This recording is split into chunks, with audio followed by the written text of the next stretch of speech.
Welcome to another Foolish Thoughts episode.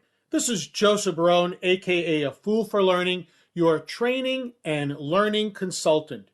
And our foolish thought for today is, do you cite sources for your episodes?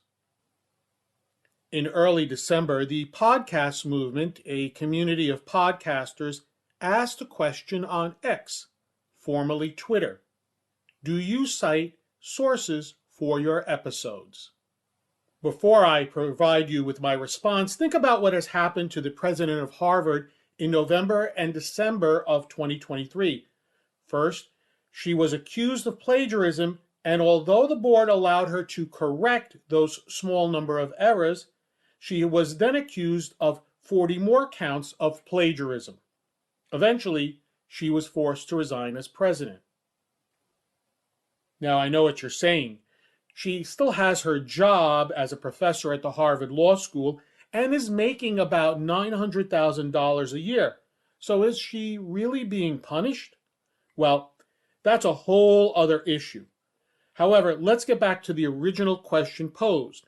Do you cite sources for your episodes? The answer should be yes. It is important to give credit where credit is due if you get the idea from someone else. When you listen to one of my podcasts, you will always hear me referencing an article when that idea came, whether that idea came from a printed or a digital source. If the idea came from a person, such as my friend Arafine or my cousin Jerry, they will also be thanked for it. Now, unlike the president of Harvard, I am not a high-profile person whose current career is based on whether or not I mentioned that the idea for my podcast came from someone else, at least as of the recording of this episode.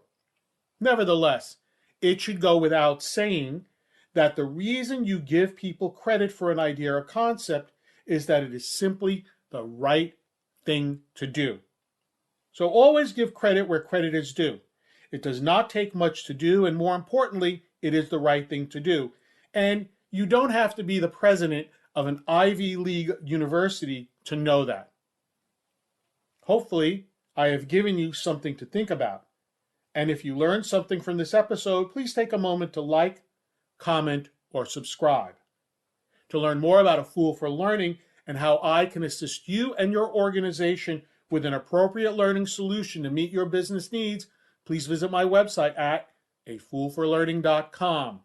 This is Joseph Barone, the CEO of A Fool for Learning, signing out. Remember, learn, perform, succeed.